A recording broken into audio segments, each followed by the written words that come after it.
Hi friends, welcome back to the class. दोस्तों, आज का यह वीडियो जो है कि कुछ अलग होने वाला है। पिछले वीडियो में आपने देखा था कि जो है कि हम कंटिन्यू टेंस के ऊपर जो है कि वीडियो आप लोगों के लिए बना रहे थे। आज भी यह टेंस पे ही आधारित होगा, लेकिन कुछ अलग। ओके, जैसा कि आप बोर्ड के ऊपर में देख पा रहे हैं, सिंपल फ्यूचर टेंस लिखा हुआ है और दो फार्मूला भी हमने लिख रखा हुआ है। और आज का जो टॉपिक है वह टॉपिक है use of verb to be. Okay, to be जो आपका वर्ब है, इसका जो है सिंपल फ्यूचर टेंस में हम कहाँ इस्तेमाल करेंगे, कैसे इस्तेमाल करेंगे, इसके ऊपर जो है कि आज हम लोग इस वीडियो के माध्यम से चर्चा करेंगे।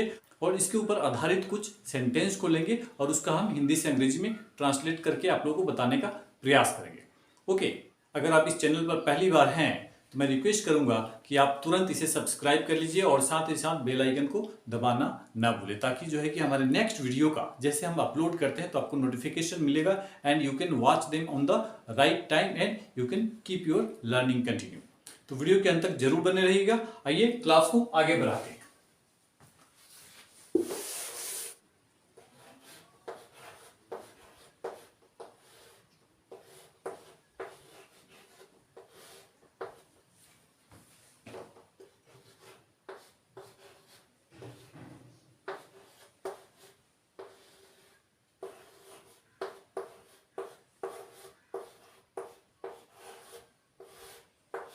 दोस्तों, आपका वाक्य है रीता एक डॉक्टर बनेगी। दोस्तों, यहां देखिए सब्जेक्ट क्या है आपका, यहां पर Rita is the subject here और सेंटेंस क्या बोलता है, रीता एक डॉक्टर बनेगी। यहां वर्ब है आपका बनेगी, जिसके अंग्रेजी होता है बी। जैसा कि स्टार्टिंग में मैंने आप लोगों को बताया था कि आज वर्ब टू बी के बारे में पढ़ेंगे। जितने भी हम सेंटेंस लेंगे उसमें आपका वर्ब क्या होगा, टू बी होगा। ओके, आइए देखते हैं इसका ट्रांसलेशन कैसे होगा। हमें जो है इस प्रकार के सेंटेंस को ट्रांसलेट करने के लिए यह ऊपर वाला फार्मूला जो है कि यूज करना है।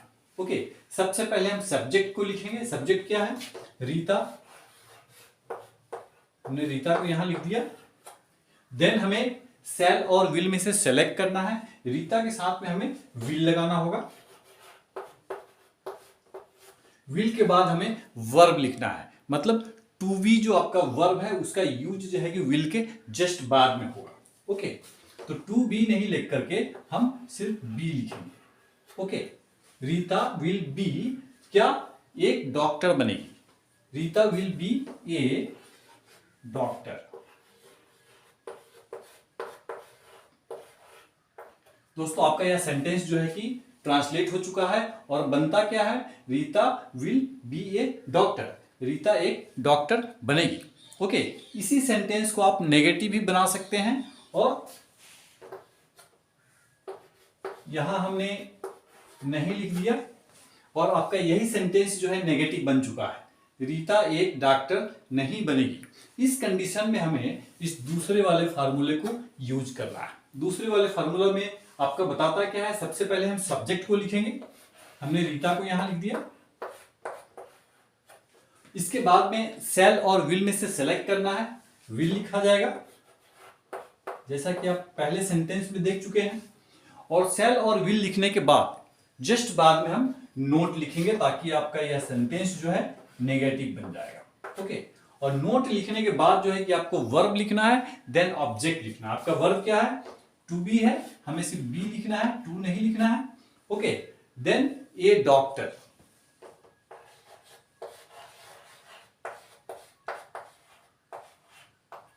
दोस्तों, आपका यह सेंटेंस बन गया, Rita will not be A doctor. Rita एक डॉक्टर नहीं बनेगी। दोस्तों, आप देख पा रहे हैं कि जैसे कि पहले वीडियो में मैंने आप लोगों को सिंपल फ्यूचर टेंस के अंतर्गत आने वाला जो अफर्मेटिव सेंटेंस बताया था, सिंपल वाला सेंटेंस बताया था, यह सेंटेंस वही है, लेकिन स्पेशली जो है कि हम लोग इस वर्ब को लेकर के चल रहे हैं, क्योंकि काफी सारे छात्र जो हैं इस वर्ब के बारे में अपने दिमाग में एक कंफ्यूजन को रखते हैं। इसलिए स्पेशली जो यह वीडियो जो है कि मैं वर्ब टू बी के ऊपर में बना रहा हूं, ताकि कंफ्यूजन को मैं कुछ हद तक कम कर पाऊं। ओके, आइए कुछ और सेंटेंस लेते हैं और उसका ट्रांसलेशन करते हैं।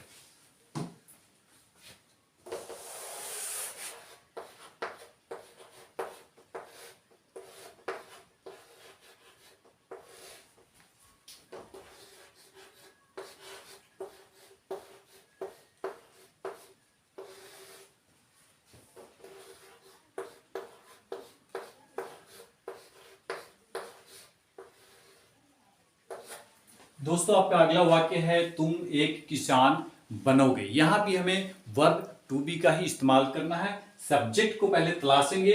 तुम एक किसान बनोगे। तुम जो है आपका सब्जेक्ट है जिसकी अंग्रेजी होता है यू। सब्जेक्ट को हमें पहले लिखना है, सो हमने यू को यहां लिख दिया। यू के साथ में सबको पता है कि विल का इस्तेमाल होता है, सो हम यहां पर विल को लिखेंगे।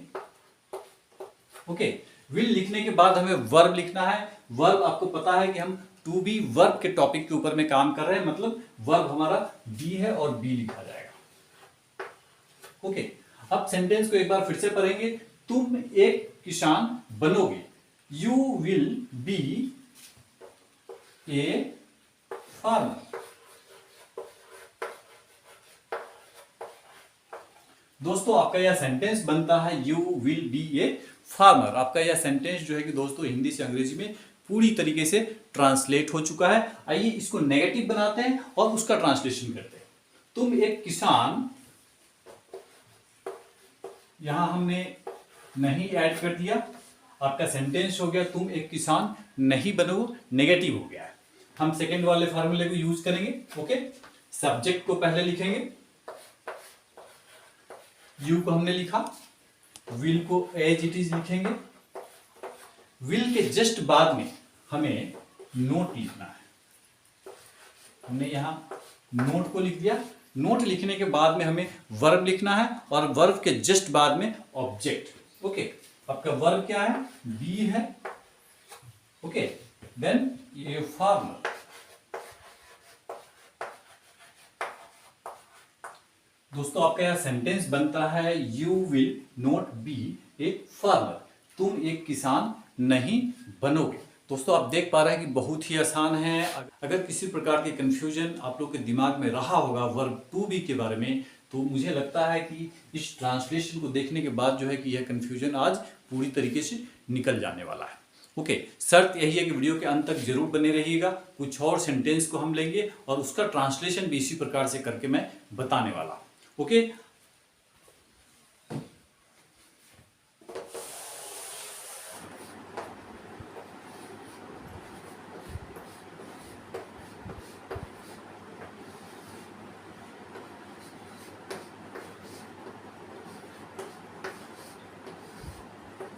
आपका अगला वाक्य है वे दयालु होंगे। काफी छोटा सा सेंटेंस लिया है ताकि कंफ्यूजन नहीं रहेगा, आसानी से आप समझ पाएंगे। यहां आपका सब्जेक्ट क्या है? वे। वे के अंग्रेजी होता है दे। दे को हम पहले लिखेंगे। सेंटेंस है आपका वे दयालु होंगे। ओके, दे के साथ में हम विल को यूज करते हैं। हमने यहां विल को लिख दिया। देन अब आती है बारी वर्ब की। Okay, they will be is the verb in the sentence और दयालु का अंग्रेजी होता है kind. They will be kind. दोस्तों आपका सेंटेंस बन गया दे विल बी काइंड। आपका यह ट्रांसलेशन पूरा हो चुका है। इसी को अब हम नेगेटिव बनाएं। वे दयालु, यहां हमने नहीं ऐड कर दिया। आपका सेंटेंस हो गया वे दयालु नहीं होंगे। ओके, नेगेटिव होने के कंडीशन में हमको क्या करना रहता है? सेल और विल लिखने के जस्ट बाद में हमको नोट को लिखना रहता है। बस इतना सा ही चेंजेस हमको करना है। आइए, दे को हम एज इट इज लिखते हैं, विल को भी हम एज इट इज लिखेंगे। ओके, विल लिखने के जस्ट बाद हम नोट लिखेंगे क्योंकि आपका फार्मूला बोलता है, और नोट लगाने के बाद आपका यह सेंटेंस जो है नेगेटिव हो जाता है। देन बी लिखा जाएगा जो कि आपका वर्ब है, एंड लास्ट में हम काइंड को लिखेंगे जो कि आपका ऑब्जेक्ट। आपका सेंटेंस क्या बना? They will not be kind.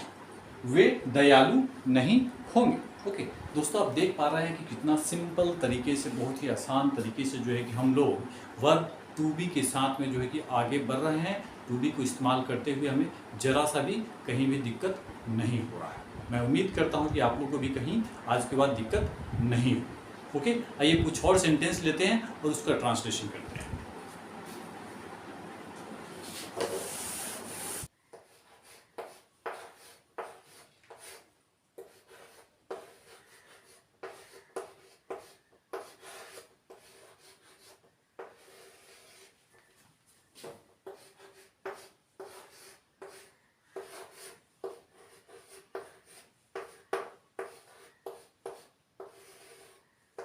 दोस्तों आपका अगला वाक्य है मैं तकलीफ में रहूंगा। कौन? मैं के अंग्रेजी होता है I is the subject in this sentence. हम पहले आई को लिखेंगे, ओके। और आई के साथ आपको पता है कि सेल लगता है, हमने सेल को यहां लिखा। अब आती है बारी आपके वर्ब की। मैं तकलीफ में रहूंगा, I shall be in trouble. आपका सेंटेंस क्या बना? I shall be in trouble. दोस्तों ये आपका सब्जेक्ट है, shall is the part of your formula, be जो है वर्ब टू बी का रूप है, ओके। और इन ट्रबल जो है कि आपका ऑब्जेक्ट हो गया, ओके। आइए इसी सेंटेंस को हम नेगेटिव बनाते हैं और फिर उसका ट्रांसलेशन करते हैं। मैं तकलीफ में, यहां पर हम नहीं ऐड कर देंगे। मैं तकलीफ में नहीं रहूंगा, इसका ट्रांसलेशन करने के लिए हमें सेकंड वाले फार्मूले की यूज करना है। कुछ चेंजेस ज्यादा नहीं है। विल के जस्ट बाद, सॉरी, सेल और विल के जस्ट बाद में हमें नोट को यूज करना है। आई एज इट इज लिखा जाएगा, आपका सेल एज इट इज लिखा जाएगा और इसके बाद में हमें नोट लिखना है। अब बारी आती है वर्ब की, वर्ब लिखा जाएगा, देन आपका ऑब्जेक्ट लिखा जाएगा।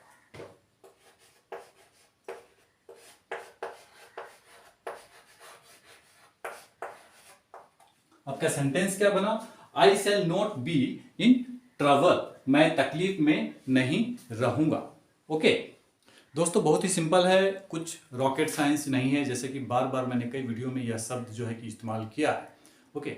आपको सिर्फ थोड़ा समय निकाल करके 15 से 20 मिनट का टाइम आपको ग्रामर के द्वारा बनाए गए इस प्रकार के वीडियो के साथ में बिताना है, and definitely you can learn the English, okay.